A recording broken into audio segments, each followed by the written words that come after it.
السلام عليكم ورحمة الله وبركاته. ازيكم يا حبايبي؟ عاملين ايه؟ يا رب تكونوا بخير. رجعت لكم فيديو جديد، وفيديونا النهاردة مختلف. عايزة اقول لكم ان انا كنت عمالة بقى بظبط الحاجة بتاعة جهازي وكده، فاتفاجئت بحاجة ماما كانت شايلها لي وانا اتصدمت بجد يعني. فقبل ما نبدأ الفيديو ما تنسوش تشتركوا في القناة وتفعلوا زر الجرس، ويلا بينا. ورجعت لكم يا حبايبي، وطبعا زي ما قلت لكم ان انا كنت بجهز حاجتي، اللي هو يعني ايه، برتبها وكده. فاتفاجئت بالحاجة اللي انا قدامكم دي. انا تستغربوا من منظر الكيس وكده، فبجد يعني انا نفسي صدمت. اكتشفت ان ماما مش واثقة فيها خالص، لدرجة ان هي جابت لي حاجة كده غريبة جدا. معرفش هي ممكن اي عروسة بتجيبها في جهازها ولا لأ. الحاجة دي هي، بسم الله، بصوا بقى، هي دي الطفاية. دي ايه الطفاية؟ طبعا الطفاية يا حبايبي كل عارف يعني ايه طفاية. تمام. فانا استغربت جدا لما شفتها، فبقول لماما ايه دي يا ماما، مش عارفة ايه يعني انت جايباها ليه وكده. فقالت لي ان هي جايباها لي عشان خاطر اول الجواز. طبعا انا هبهدل الدنيا يعني، اللي هي محسساني ان انا خلاص مش بعرف حاجة خالص. فان انا تبقى موجودة عندي في البيت لظروف، اي ظروف طارئة ممكن تحصل يعني، لا قدر الله بعد الشر يعني. فجابتها لي احتياطي في البيت عندي، وقالت لي لازم تكون موجودة عندك. تمام يا حبايبي، ده شكل الطفاية. انا هفتح الكيس بقى واوريها لكم، انتوا قولوا لي يعني ايه رأيكم في اللي ماما عملته ده. هل ده فعلا ينفع ولا لا يعني؟ قولوا لي برضو. اهي يا حبايبي شكل الطفاية. تمام. بسم الله. تقيلة جدا عايزة اقول لكم يعني. بصوا، ده اسمها فينيكس. تمام. هو جهاز اطفاء حريق بالمسحوق الكيميائي الجاف 6 كيلو. تمام يا حبايبي، دي قدرة إطفائية طبقا المعايير الأوروبية، معتمد مطابق للمواصفات المصرية رقم 734 لسنة 2008. تمام. في حالة الحريق بيقولك تستخدميها ازاي. تشيلي في تيلة الأمان. تمام. وتضغطي على زرار التشغيل وكافة الايه، النيران من اسفل الى ايه، اعلى. يمكنك التحكم في ايه، في خروج المسحوق على دفعات اثناء الحريق. تمام. مدة صلاحية الجهاز 10 سنوات من تاريخ الانتاج. تمام. بشرط ايه، الكشف الدوري عليها يعني. جهاز صالح لإطفاء، جهاز صالح لإطفاء جميع أنواع الحرائق والكهرباء.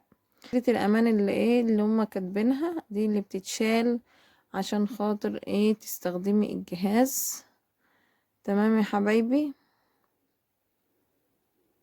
فده كان ايه شكله. فعايزه اقول لكم بقى، انا ايه مش عارفه، انا مصدومه بصراحه يعني من ماما. ما اعرفش ان ماما للدرجه دي مش واثقه فيا خالص، وان انا ممكن اعمل كوارث كده اما اجي اطبخ ولا اعمل اي حاجه. ربنا يستر يا رب، ان شاء الله ما يحصلش اي حاجه نهائي.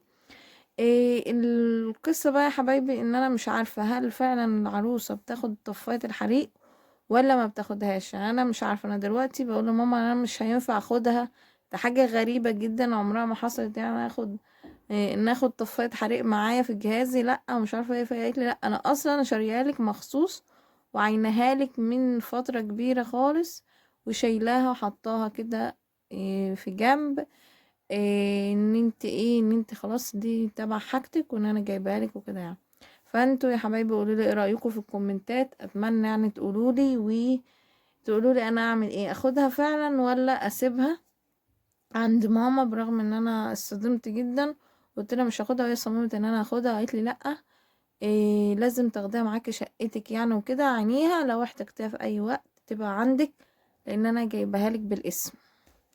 تمام. انا مش عارفة بصراحة. فانا مش هقعد يعني اتكلم كتير وكده. بس كل اللي اقدر اقوله ان انا بصراحة مترددة في ان اخدها او ما اخدهاش. فاللي انا مش عارفة يعني. فانتوا برضو قولوا لي رأيكم ايه. وبرضو ان ماما مصممة ان انا اخدها يعني اخدها. فانتوا قولوا لي اعمل ايه، اسمع كلام ماما واخدها، ولا اصمم ان انا ما اخدهاش واسيبها عندنا في البيت وكده. فطبعا يا حبايبي مستنية ارائكم، ويقولوا لي برضو ايه المفروض اعمله. وماما طبعا شايفة ان العروسة مهم جدا ان هي تاخد طفاية حريق معاها، لعل وعسى ايا كانت بقى على مر الزمان إنها تبقى عندها. بس انا شايفاها ان هي لها اصلا مدة صلاحية، فما اعتقدش ان هي تبقى يعني لها لازمة يعني في البيت وكده. وربنا يبعد عننا الامور الوحشة كلها يا رب العالمين يا رب. اتمنى ان انا اكون بفيدكم، واتمنى برضو ان لو عروسة وعجبتها فكرة الطفاية في جهازها ان هي تجيبها برضو في جهازها، لعل وعسى برضو انها تحتاجها وكده. ما عجبتهاش الفكرة برضو براحتها خالص، دي حاجة ترجع لها. واتمنى يكون الفيديو عجبكم. ما تنسوش يا حبايبي اللي بيتابعني وما اشتركش عندي في القناة يشترك في القناة وفعل زر الجرس عشان توصلوا فيديوهاتي الجاية اول باول. واشوفكم على خير في فيديو جديد. باي باي.